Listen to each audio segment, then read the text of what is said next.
Councillors and members of the public, before we commence the meeting, I would like to draw your attention to the fire regulations which are on the screen behind me and hopefully alongside members of the public.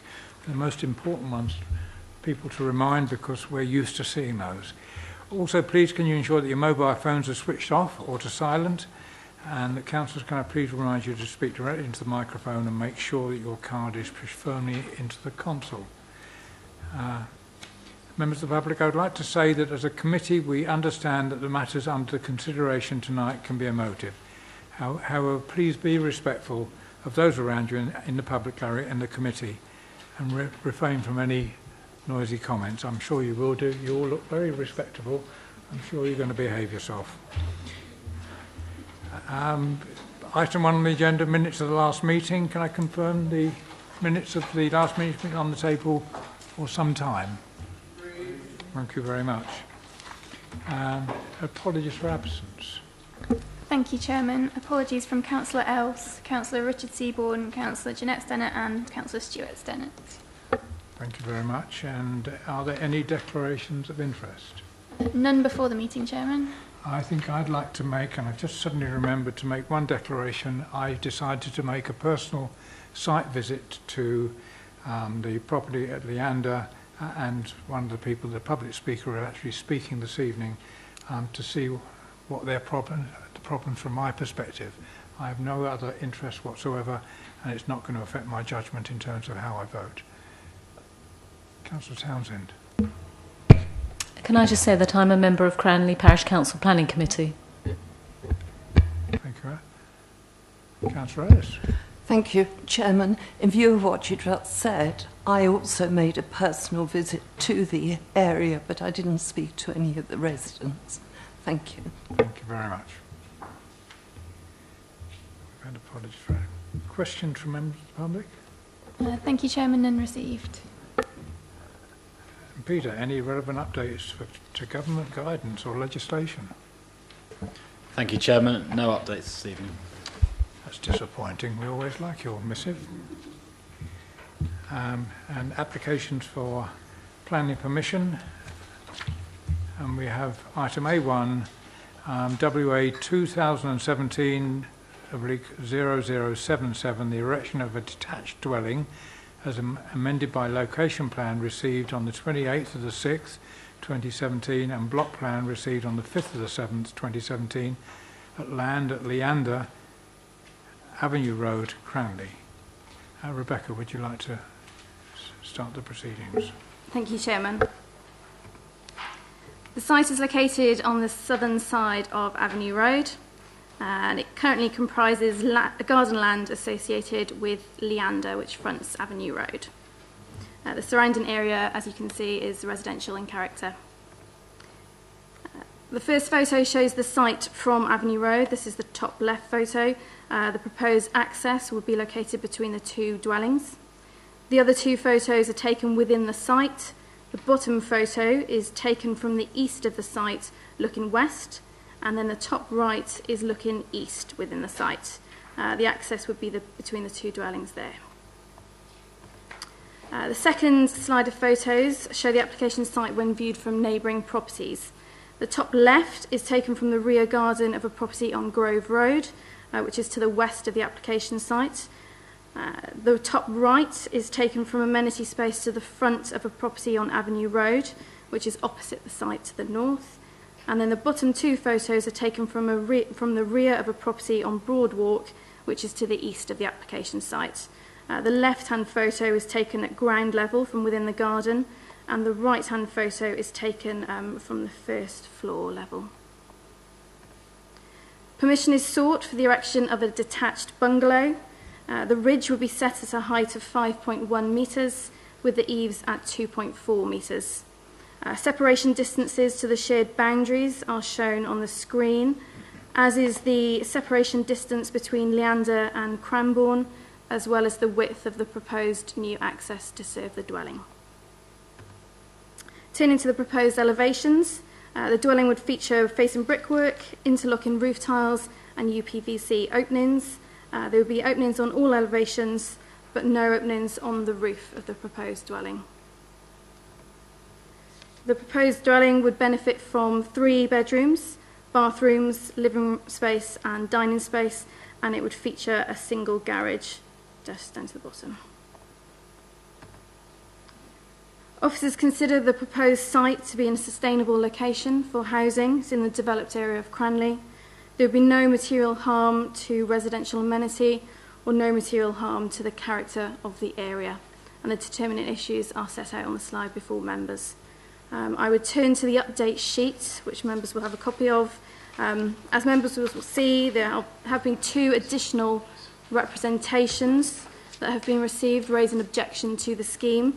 Officers' response to these additional representations are set out on the update sheet.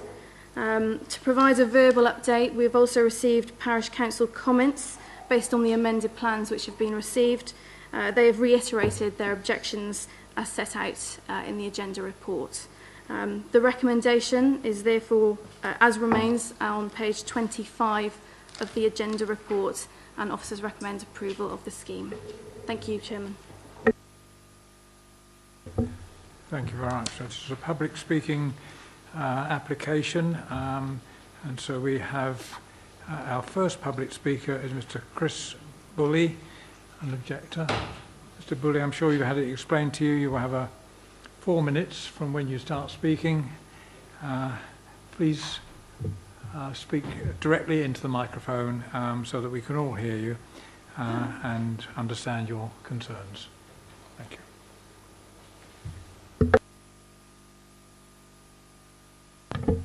I trust you can all hear me. I speak like so. Thank you. Mr. Chairman, committee members, thank you for letting me speak on behalf of the objectors to the proposed development in the Garden Leander. As you can see, we have a good number of those objectors here this evening, despite the holiday season, the rather inclement weather, and some illnesses as well. This, I hope, gives some indication of how serious we hold our objections. We're quite frankly amazed when this application was recommended to you for approval by the Planning Department, despite the many objections, and the only person in favour being the developer, who will not have to put up with the site of the dwelling each and every day if it is built. The plans and justifications that were submitted for the application were rudimentary, so that figures were difficult to read and locations difficult to plot. Unfortunately, we feel this was rather slapdash, and in some ways the recommendation that's been put to you this evening by the Planning Department has some aspects of this repeated, especially with a reference to Horsham Road within the recommendation, which has no relevance at all to Leander and might indicate that it's rather a cut and paste job from some other recommendation. I'd also like to say that with the weather we've got at the moment, it's quite evident that the site is waterlogged and is often waterlogged throughout the winter. There are some specific points of the application that we consider to be more important and in breach of your own guidelines within the 2002 Waverley Borough Local Plan. The policies D1, D4 and probably BE6 are the ones that I would refer to.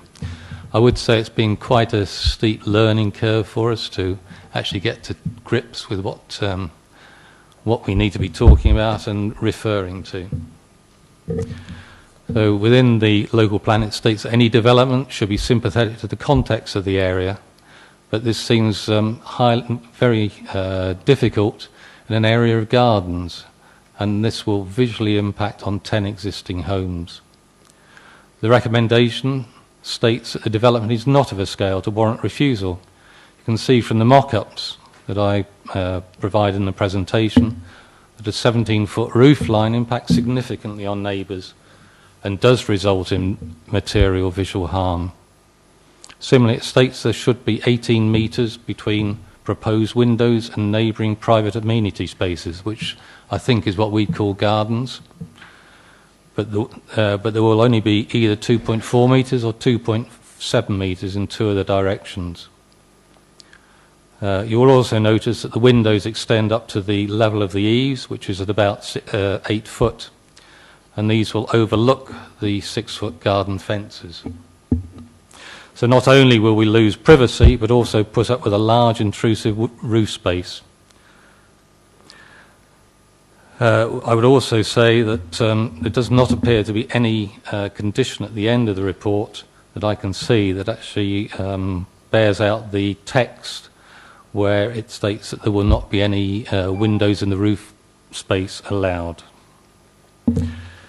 It states that the track between two properties is not considered to be ideal and proceeds to say that emergency services could not access the property. Is it safe to build here, and will it become a death trap? We know that you, the members of the Planning Committee, have difficult decisions to make and often require the judgment of Solomon, but we consider that this case is black and white and that you should clearly reject this application. Thank you. Sorry, good timing. Now call on Rosemary Burbridge, for speaking on behalf of the Cranley Parish Council.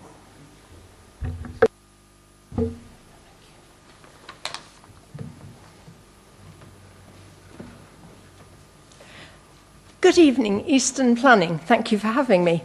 First of all, a brief look at all the developments in this area of Avenue Road in the last decade. Building started in 2008 when the Bungalow Melford was purchased, demolished and a large house was built, sold and finished in 2013, then had extensive repair work for 9 months. The Bungalow Patchways was sold in 2011, demolished and rebuilt as a large house. The Chalet Bungalow Cranbourne was sold in 2012, demolished and rebuilt as a large house. The Bungalow St Anthony was sold in 2015, demolished and rebuilt as a large house. All this has been very intrusive for the surrounding homes that are still standing. Now, with nothing left to demolish, a new bungalow is proposed in a garden, a back garden. In view of all this, it is not surprising that there have been 28 objections from residents in Broadwalk, Grove Road and Avenue Road, all of whom will be affected by this proposal, some of whom feel their home's outlook and privacy will be ruined.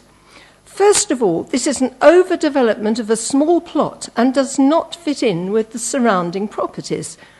Secondly, the street scene will be spoilt by the appearance of a large car park in front of Leander and Cranbourne. If the proposed residents need parking for more than one car for residents or visitors, the long, narrow access road would pose a problem. Thirdly, if this development is allowed, it could open the floodgates, not just because the rainwater has less runoff, but for further development in Avenue Road, as others see that money is to be made by selling their back gardens to developers. We are at present seeing this happen in the Horsham Road. However, I could continue and raise other objections, but now I want to do what I see is my main job as a parish councillor and talk about people who have elected me to help them and have asked for my help and advice. When I visited the two homes that would be most affected, one in Grove Road and the other in Broadwalk, I had not realised before, when I had just looked at the plans, how close these two dwellings are. And it made me see how small is the space that is proposed for the new bungalow. I was very moved when I spoke to the residents at 2 Broadwalk and have their permission to say the following. The house is their retirement home. They've been enjoying it for a number of years. Jean taught at the local primary school for nearly 20 years. Now retired and with many health problems which restrict her mobility, she loves to sit in her conservatory and enjoy looking at her garden. It is not a large garden that she has, but she can only see the Grove Road home directly in front of her. The distance to it is not intrusive. She is in despair that a large roof could appear over the hedge very close to the end of her garden. The view of greenery from the upper floor of her house would be replaced by a large tiled roof. Building this bungalow, members of Eastern Planning, will not make a difference to the housing needs of Cranley. We have so many things being built that there's plenty of room for everyone. Leaving the Garden of Leander as it is will bring huge relief and delight to the many residents who have deep concerns about this proposal. As councillors, we all care about our electors. So I plead with you all, please, to reject these plans. Thank you for listening. Thank you very much. Now, members, up to you. Who would like to speak? Councillor Ellis. Thank you, Chairman. Well, the local resident and the parish council have spoken very eloquently this evening. And also, having read all of the observations from the many people who took the trouble to comment on this application as recorded on the Waverley website, I have to say that I strongly share their concerns. As I mentioned, I have independently visited the location and believe that the proposals constitute a very significant overdevelopment of the site in terms of bulk and mass.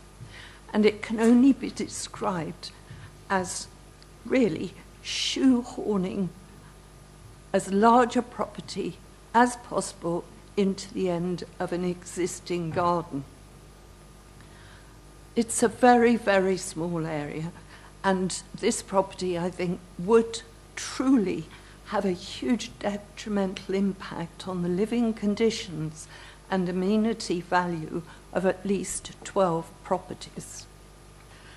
This proposal would impact on so many lives and properties, with a number of windows looking straight into other properties, with a serious loss of privacy and a detrimental impact on their ability to enjoy the amenity of their properties and gardens. Excuse me. It would cause harm to the character of the area, and although it is described in part as a bungalow, the roof is absolutely huge and dominant, with sufficient height to be overbearing and intrusive. The car parking is restricted and access is inappropriate and potentially dangerous. And it is well known that this particular area of Cranley is one of many that regularly becomes waterlogged and flooded. I really do hope my colleagues will see fit to review this application, but should approval be proposed, I would like to request an adjustment to condition 13, which has been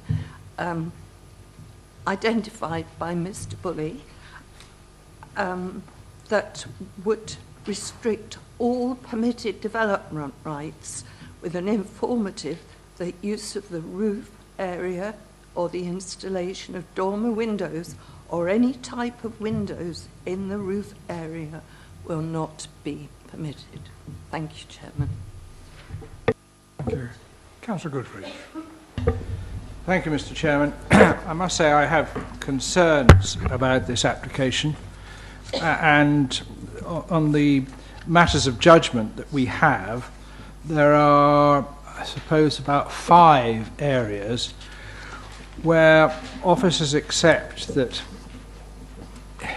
it's not ideal, but, and if you add up all the buts and the howevers, it gets to the stage where, on balance, I think it's unacceptable. Firstly, backland development.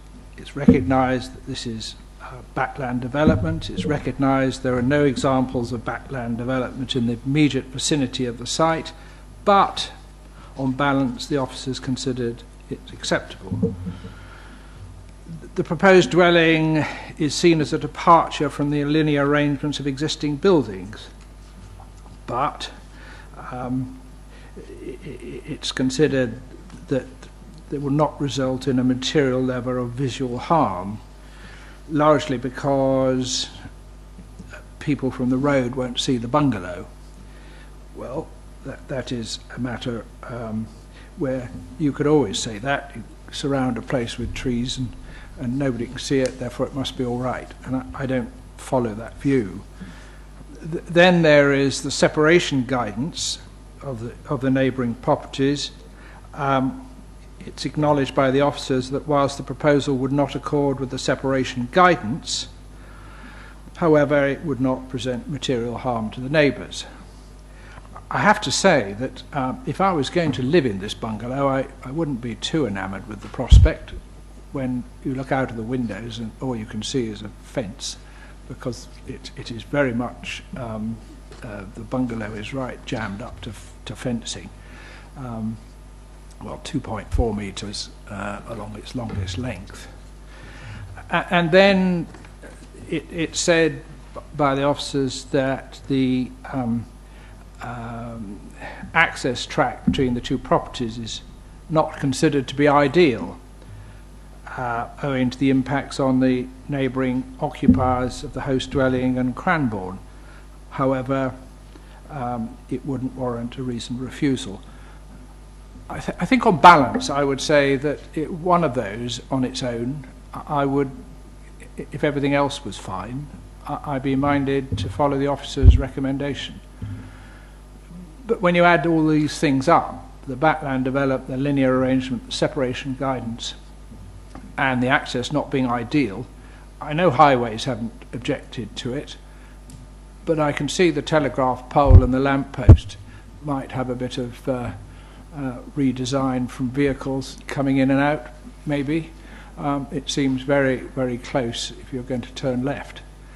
So on balance at the moment, I'm minded to refuse this application, but I look forward to listening to what other members have to say. Thank you very much. Councillor Townsend. Thank you, Mr. Chairman. I have to agree with my fellow councillors. It appears that there are so many drawbacks to this application. It totally contravenes paragraph 53 of the NPPF. We're meant to be resisting garden grabbing and backland development. That's clearly stated was stated in the Steve Quartermain letter of the 15th of June 2010 when they amended Planning Policy Statement 3, which was saying that that the garden, trying to stop garden grabbing. And as Councillor Ellis said, it could open the floodgates for more development around there, which isn't the case at the moment. I think that it states on page 15 that the council is able to meet its identified housing need, and therefore this does not justify any exceptional circumstances to justify this garden grabbing. It will undoubtedly change the character of the area. These are houses with large gardens, and it does state as well that the tree officer says that there is no realistic space for tree planting on page 20 of the report. So therefore it's going to be very difficult to screen this development at all from neighbouring properties. The roof will be, and it is recognised within the report on page 18, that it will be a prominent feature from neighbouring properties and will also affect light levels in their garden. We've mentioned about the access road. I can't believe that we would even be considering actually allowing a property where emergency access is not possible and just recommending sprinklers. I think that, for me, I cannot accept that is a good planning of a property. And as has been said already, that the outlook for 2 of the 3 bedrooms, there's only 3 bedrooms in this property, and 2 of those are looking out onto fences. Again, I don't think that this property is well planned. I don't think it's well placed. And there have been, I think, 29 objections from local residents and Cranley Parish Council, and I just cannot support this application. Thank you, Mr. Chair. Thank you very much. Councillor Denis. Thank you, Chair. In fact, most of the points I was going to make, and I'd scribbled on my pad, have been mentioned by my colleagues. It was good to see some nice photographs at the start of the presentation, but what that showed to me was what a lovely area it is. I do know the area quite well. But when you look at the block plan, it really is trying to put a pint in a half-pint glass. When I see 2.4 metres, I'm appalled by that, and 3 metres for a driveway. I just think that's an awful design. The bulk and the mass of it, I don't like, and it is away from the linear design. So I won't labour the points because my colleagues have made them, but I absolutely support them. But unfortunately, I couldn't support this application. Thank you very much. Mary Forresky. Thank you, I should Chairman. have said Councillor Forresky because I'd done it to everybody else. No, that's okay. Yes, thank you, Chairman. Yeah, it's already been said, and I'm always pleased to hear when Councillor Michael Goodridge comes out with what he says, that we know we're on the right road to perhaps not supporting this application because of all the very clear points that have been made. I would draw members' attention to one thing, because it's all been said, the access is pretty ridiculous, the site is overdeveloped, the roof space gives me cause for concern, but it comes back to what Councillor Burbridge said with regards to local knowledge and the history of this road, and how over the years so many of these properties have been demolished and rebuilt, and perhaps this is just another one in the making, not for today but perhaps in the future. And I think we need to be minded of that. We've got an access that small and that narrow, and we've got a property proposed on a site that, quite frankly, is very, very small. I could not support the recommendation, because in no way, shape or form it makes sense to me, and I think in terms of the local knowledge, the future of this would have to be robustly defended by some very strong conditions. But from the onset, I couldn't support the application for all that's been said before me, and I thank the speakers for what they said, and Councillor Burbridge for bringing to this committee the local knowledge that is so much needed to allow members to make their own choices. Thank you, Chairman. Thank you very much. Well, I have a few comments to make if there's no other people to speak, and the speakers have come up with the range of things that I had concerns with and visiting. First point I'd like to make, and it seems a strange one, but we have an application for the development of the back garden of one house, but it's using a substantial part of the side of the other house, adjacent house, although that is not actually written into the report as far as I can see anywhere, that they are presumably under the same ownership and therefore able to share drives and adjust the dividing line between the two properties, which obviously have to go through as a legal agreement, not with us, of course, but in terms of the property when it's registered. The second point I'd like to make is that the house, as it's developed, or the bungalow as it's developed, only one very small facing window towards the property, the host property, is there. All the other windows are facing onto the neighbouring properties that they're going to impose this development onto. So they're not affected in any way of any substance, but the neighbouring properties would be. I don't believe from that drawing there that there is a sufficient sweep range for. They talk about parking for 3 vehicles. If you get 3 vehicles in, I don't think they've got substantial enough room to be able to manoeuvre to turn round and go out in the forward direction. They clearly will need to, because it's a long reversing process, and of course the reversing process, if they did that, would bring to bear Councillor Goodridge's prophecy that the lamppost and the telegraph pole would get redesigned. And the final one, which I think probably from my point of view is the most important one, when we are considering large developments, as we did in Horsham Road, and there was a long, hard discussion and debate as to what we should allow properties to face onto adjoining estate, lots of representation from those, and they were all taken into account by both members and finally officers in terms of getting the developer to actually give the right space, so that the back gardens of those properties weren't immediately adjacent to either parking areas or to the buildings themselves. Here we throw that to the wind completely. We give no consideration whatsoever to the space between the properties and the back gardens of neighbouring properties. I think we really ought to rethink anything like this in the future and not allow that sort of thing to cloud our judgment in putting forward what is proposed for one smallish dwelling and in an inappropriate place. But is there anybody else who wishes to speak before we go forward to the recommendation?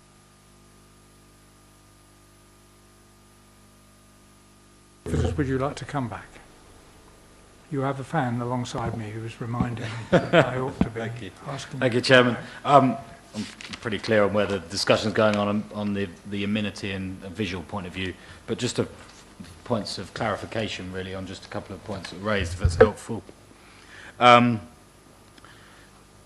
The point regarding overlooking, I can understand where the concerns are coming from residents and from members, but this is a single-storey building, so it's going to have ground floor windows, and any views from those will be restricted by boundary treatment, as you would expect from any other ground floor window where it's got domestic form of boundary treatment. You're not going to get a level of overlooking that's going to result in an unacceptable harm.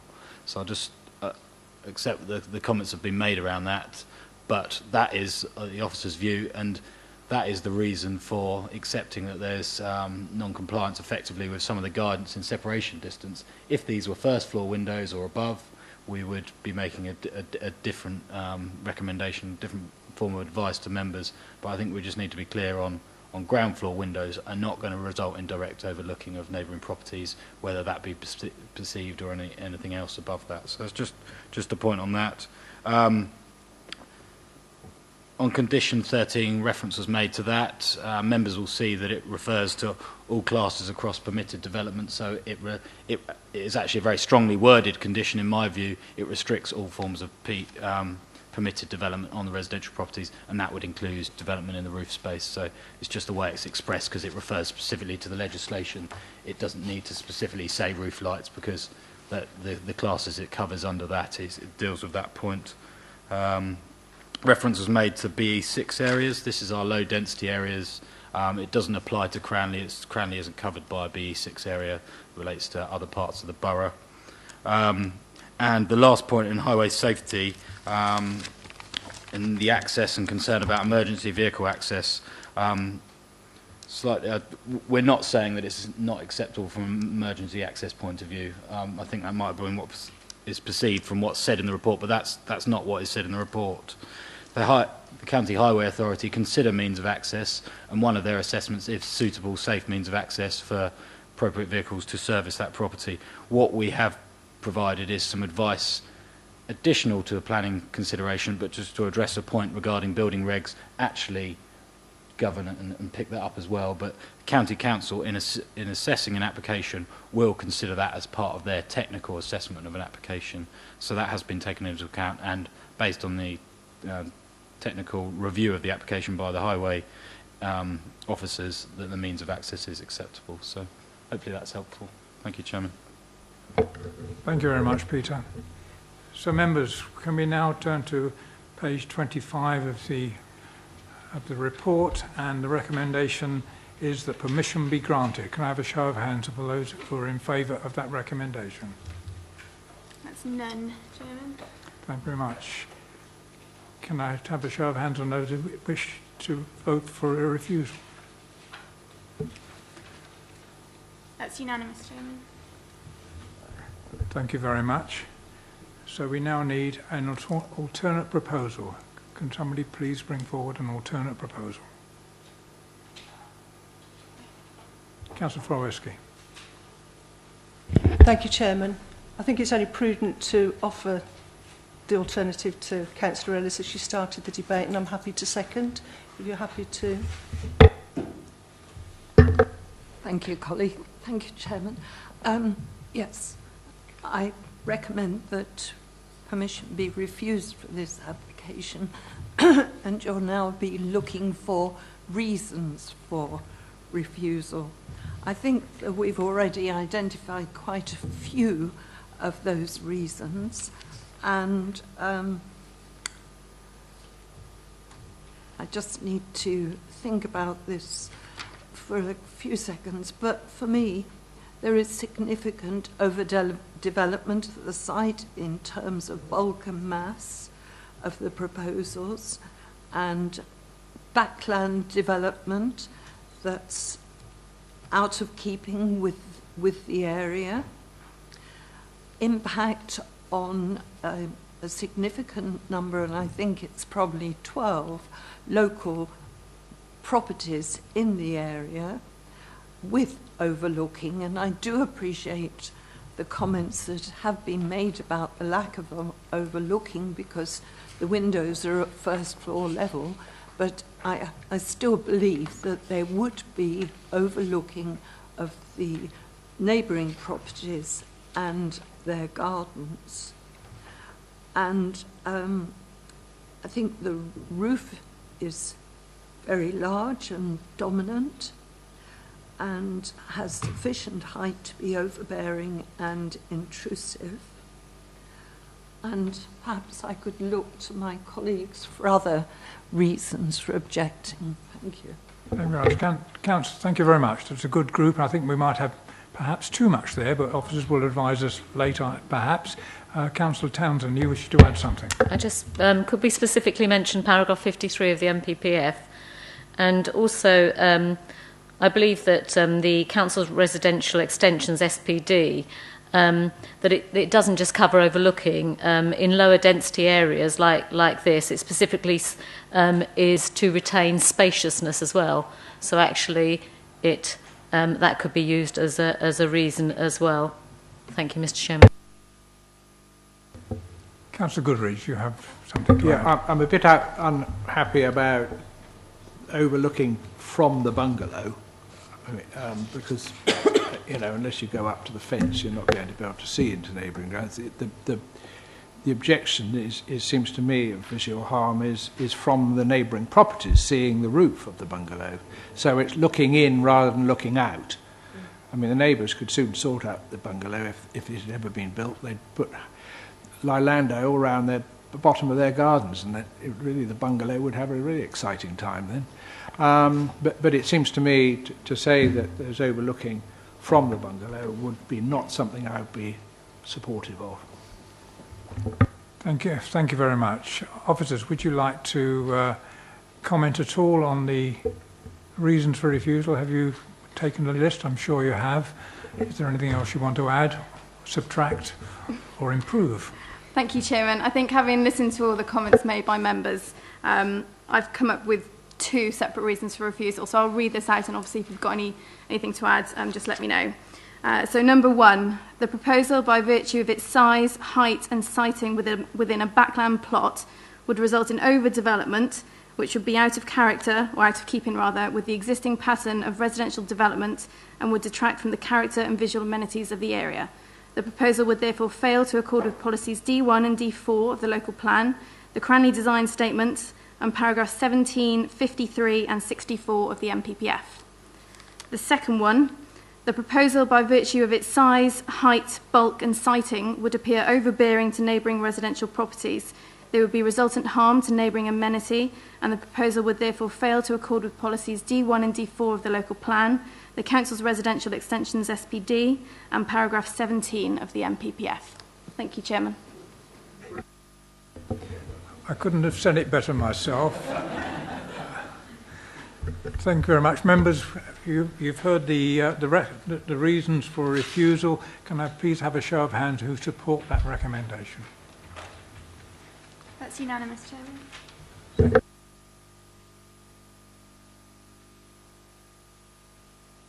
That application is refused as for the reasons for refusal given by the officers and given obviously by members, and put into a slightly more legalese language by our colleagues. Thank you very much. We now move on to item B1, which is WA 2017-1150, which is the proposed erection of extension and alterations to 16 Barnfield, Cranley. Our case officer is Tom Franklin Wells, and this is the first time that you've been with us as a planning officer. He's been with us with Waverley for 6 months as a well, I can't remember the title now, but you've been with us. It's your first time here, so welcome. We will try to be more kind to you. I hope everything goes well. Yeah.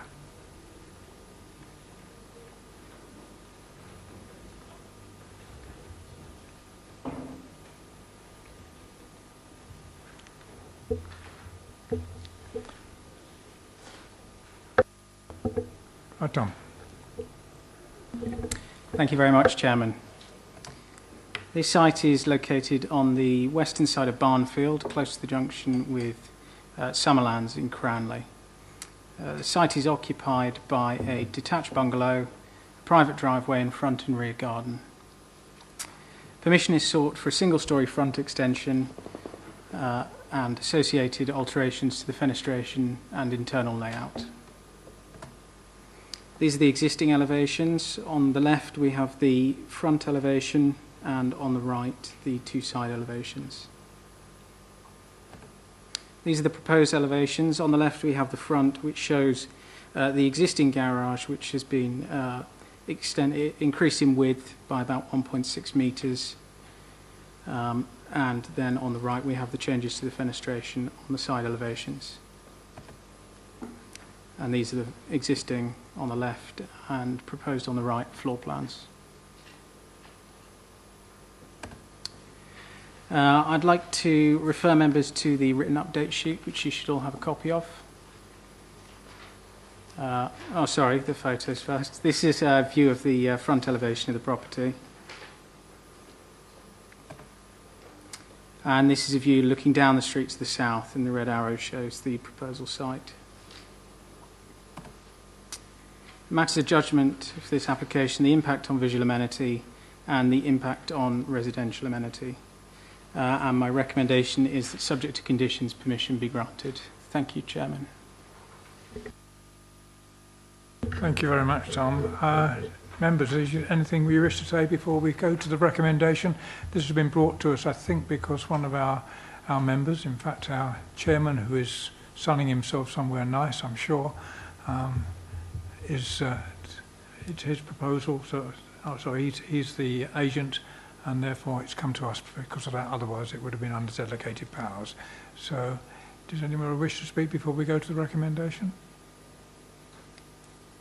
Can I have a show of hands on those who agree with the recommendation and as set out within the report, and with the conditions 1 or 2 and informative number 1, the permission be granted?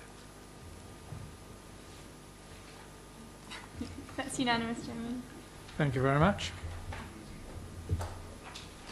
We have no reasons, I don't believe, to exclude press and public, so that concludes the meeting. Thank you very much.